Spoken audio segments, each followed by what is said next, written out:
Hey, true crime fans! Tired of ads interrupting your gripping investigations? Good news! With Amazon Music, you have access to the largest catalog of ad-free top podcasts included with your Prime membership. After all, ads shouldn't be the scariest thing about true crime. To start listening, download the Amazon Music app for free or go to amazon.com/ad-free true crime. That's amazon.com/ad-free true crime to catch up on the latest episodes without the ads. This season, Instacart has your back to school. As in, they've got your back to school lunch favorites like snack packs and fresh fruit. And they've got your back to school supplies like backpacks, binders, and pencils. And they've got your back when your kid casually tells you they have a huge school project due tomorrow. Let's face it, we were all that kid.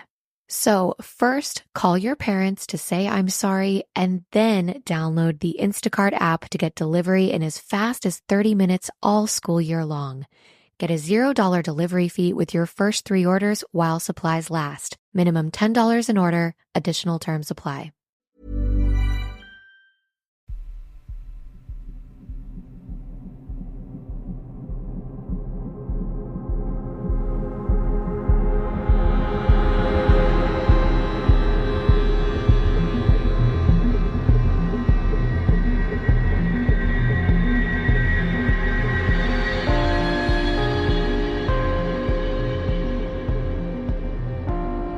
Hello and welcome to mini episode 387 of Real Life Ghost Stories, and I have 3 spooky stories for you today, and the last story comes from the 4th of August 2024, and story number 1 comes from CJ.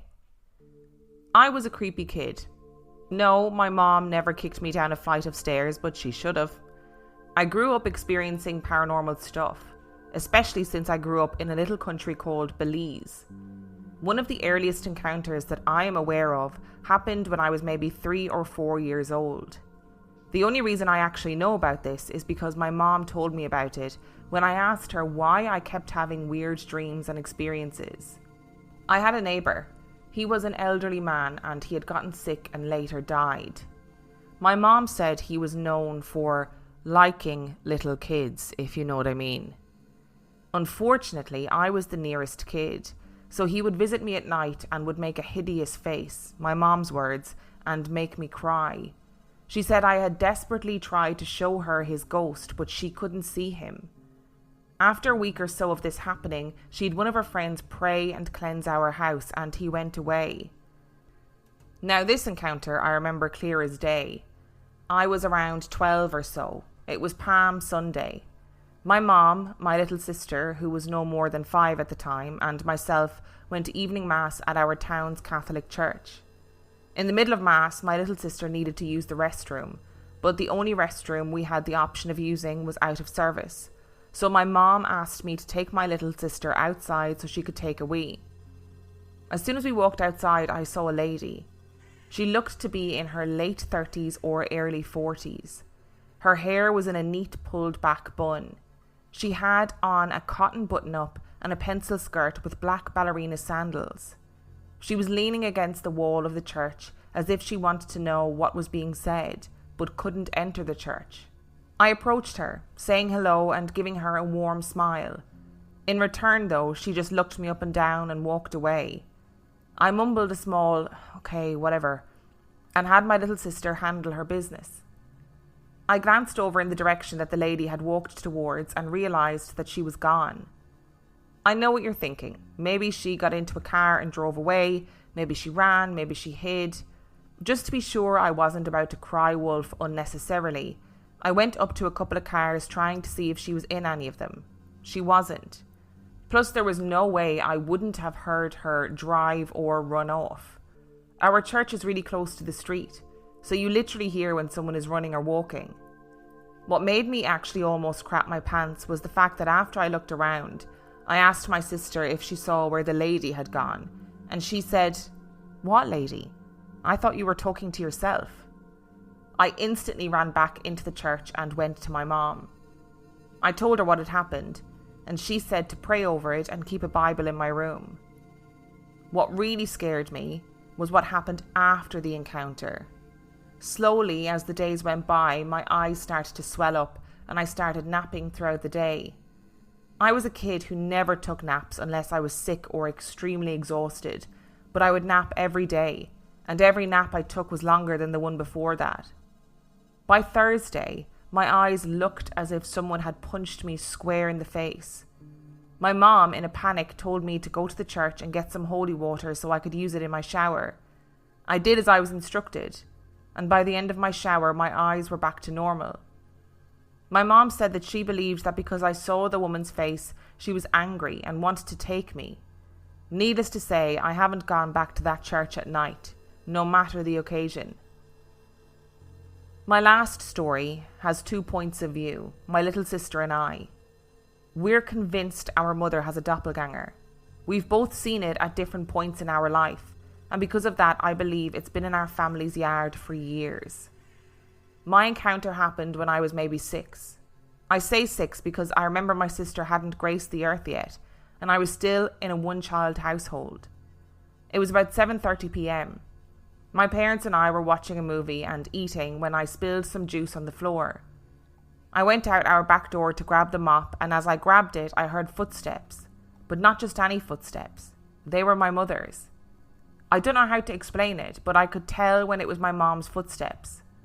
I looked into the dark area that I heard the walking coming from.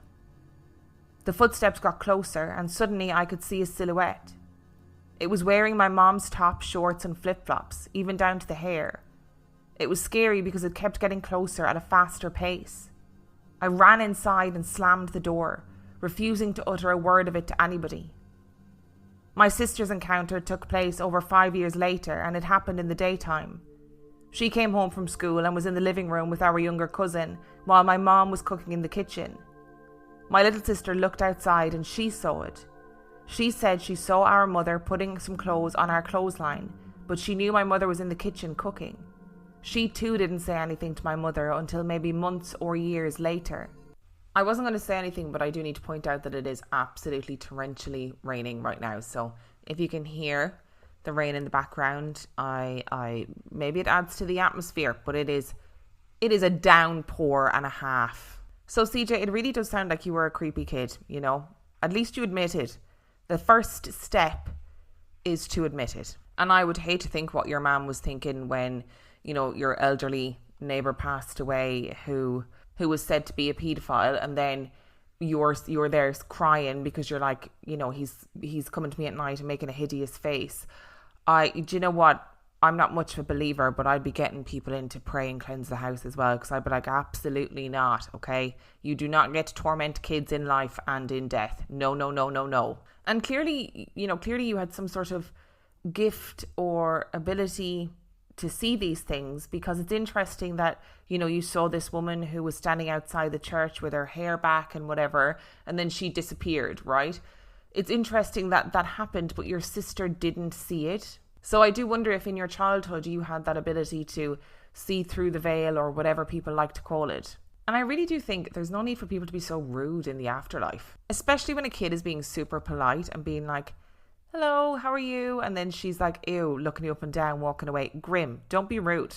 And also, don't try and blind kids. I'm glad, obviously, that it wasn't more serious. But again, your mum must have been like, fuck's sake, what is going on? And I genuinely hate the idea of a doppelganger moving closer to you and getting faster the closer that it got. That is horrifying. And then for your sister to see the same thing. What the heck is going on with all these doppelgangers? Ryan Reynolds here for, I guess, my 100th Mint commercial. No, don't. I mean, honestly, when I started this, I thought I only have to do like 4 of these. I mean, it's unlimited premium wireless for $15 a month. How are there still people paying 2 or 3 times that much? I'm sorry, I shouldn't be victim blaming here. Give it a try at mintmobile.com/switch. Whenever you're ready. $45 upfront payment equivalent to $15 per month. New customers on first 3-month plan only. Taxes and fees extra. Speed slower above 40 gigabytes. See details. Hey, I'm Ryan Reynolds. At Mint Mobile, we like to do the opposite of what Big Wireless does. They charge you a lot. We charge you a little. So naturally, when they announced they'd be raising their prices due to inflation, we decided to deflate our prices due to not hating you. That's right. We're cutting the price of Mint Unlimited from $30 a month to just $15 a month. Give it a try at mintmobile.com/switch. $45 upfront payment equivalent to $15 per month. New customers on first 3-month plan only. Taxes and fees extra. Speed slower above 40 gigabytes. See details. Millions of people have lost weight with personalized plans from Noom. Like Evan, who can't stand salads and still lost 50 pounds. Salads generally for most people are the easy button, right? For me, that wasn't an option. I never really was a salad guy. That's just not who I am.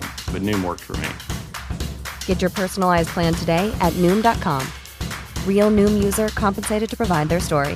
In 4 weeks, the typical Noom user can expect to lose 1 to 2 pounds per week. Individual results may vary. As dawn broke over the 7 seas, the pirates of the Crimson Galleon set sail for adventure. But there was one problem. Paperwork. Mountains of it. Filing, invoices, you name it. This work ain't fit for a pirate. Luckily, their captain had an idea. She used the smart buying tools on Amazon Business so they could work more efficiently and get back to doing what they do best. I know, right? Amazon Business, your partner for smart business buying. And story number 2 comes from Pixie. When I was 11 years old, my dad got a new job in the army. In order for him to do this job, we had to move to Oklahoma for him to begin training. I begged him to take me with him so he could start his job while the rest of the family packed up. After a month, sometime near my 12th birthday, my great uncle passed away because of an illness. I felt really bad because I couldn't be there for his funeral. A couple of weeks after his passing, I had a strange dream. Now, I'm going to tell you this from the best of my memory. A large, mountainous, hilly and healthy grass field. A large yellow house with no architectural details and a bright red roof. So many people I didn't know were all dressed in black. My great aunt was walking up the stairs inside and my great uncle was standing off to the side. He put a hand on my shoulder and told me, "Tell her I'm okay. Tell her that I'm here and safe. Tell her I love her. I'm in a better place now." I cried and went upstairs all the way towards my aunt and told her, "Uncle is here. He wants you to know that he is safe and in a better place. He loves you." My great aunt burst out crying and then I woke up. I told her about the dream a couple of months later because I still had been trying to grapple with the fact that out of everyone in my family who believes in spirits and can contact them, he chose to have me pass on the message. I wonder if this is twofold. If, you felt really bad, you couldn't be there for the funeral, so maybe that was part of the reason why he appeared in your dream. He visited in your dream to make you feel that sense of closure, to make you feel less bad about not being able to be there for the funeral. And also for you then to pass on the message to your great aunt. I just love stories about visitation dreams because I feel like, they bring such hope to people, and there are always people who are listening who are going to be like, okay, maybe that dream I had was a visitation. They just give such a sense of closure. I think they're beautiful. And our final story today comes from Lorna. I'm from a small town in Scotland, and the women in my family are all quite sensitive to the other side, each of us having our own different experiences with spirits and the paranormal. My nana was very superstitious and would talk about the wee folk with me. My mum and my aunts had seances, and my mum said they would only work when she was involved. I've had a lot of different experiences with spirits, the paranormal, accurate tarot reading for people I don't know, and one encounter with a hat man that was very strange indeed. But the stories that I'm sharing are about my niece, my cousin, and my nana. I was very close to my cousin growing up. We were the only girls in the family, and there was only a year between us, so we were like sisters. When our nana passed away, my niece, my cousin's daughter, but I've always called her my niece, was only about 3, too wee to really understand what had happened to nana. My cousin was taking her to the shops before the funeral had happened, and my niece said to her, "Nana is with your baby now," right out of the blue. My cousin had a miscarriage before she had my niece, and it wasn't something she would have been aware of. My cousin was taken aback, so asked her what she said. "Nana is with your baby now," my niece repeated, which freaked my cousin out a bit. "What do you mean, darling?" my cousin asked, wondering if this was simply something her daughter had made up. "Nana is with your baby in heaven. They are together," my niece told her again, adamant about this fact. My cousin didn't say anything else to her daughter about this, but called me that night to tell me about it, wondering what I thought of it. After chatting about it for a while, we decided that her daughter must have been visited by our Nana, or had seen her with the baby who had passed away, and that it was good to know they were together and looking after each other.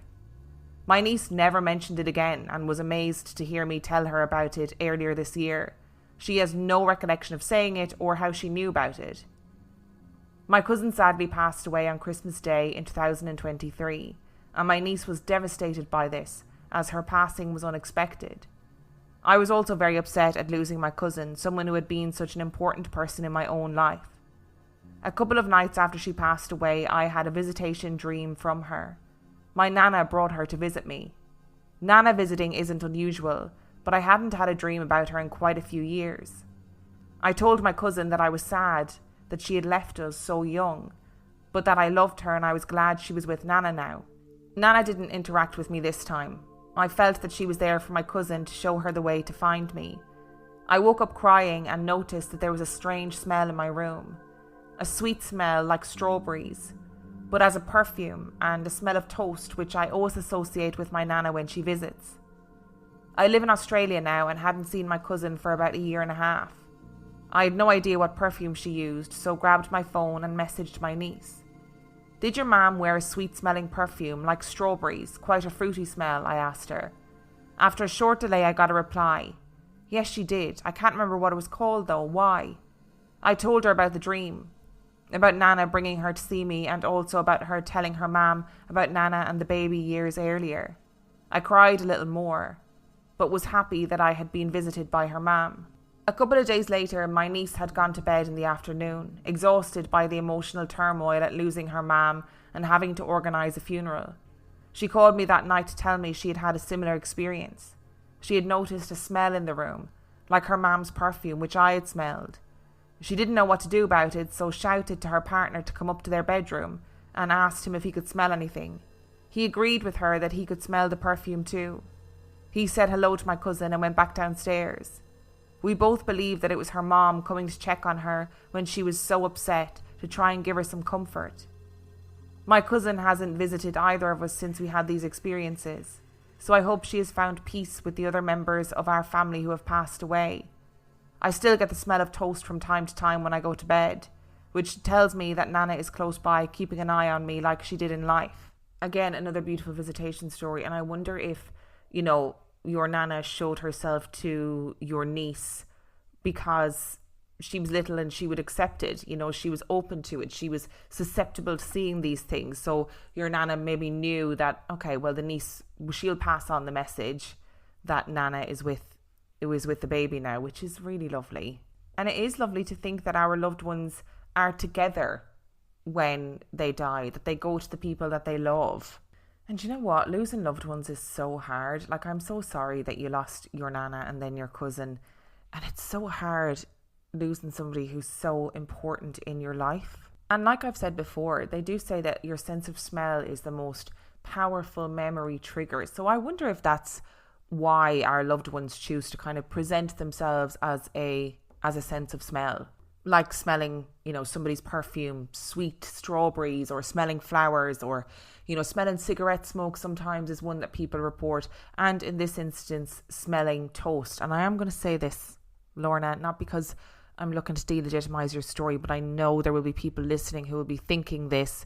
But a smell of toast is often associated with, serious migraines or seizures. So if it is an ongoing thing that you are concerned about, do speak to a GP. And I'm not saying that to be like trying to freak you out or anything like that. I just know there's going to be people listening to this who are thinking, hang on, doesn't it smell of, I think it's specifically burnt toast?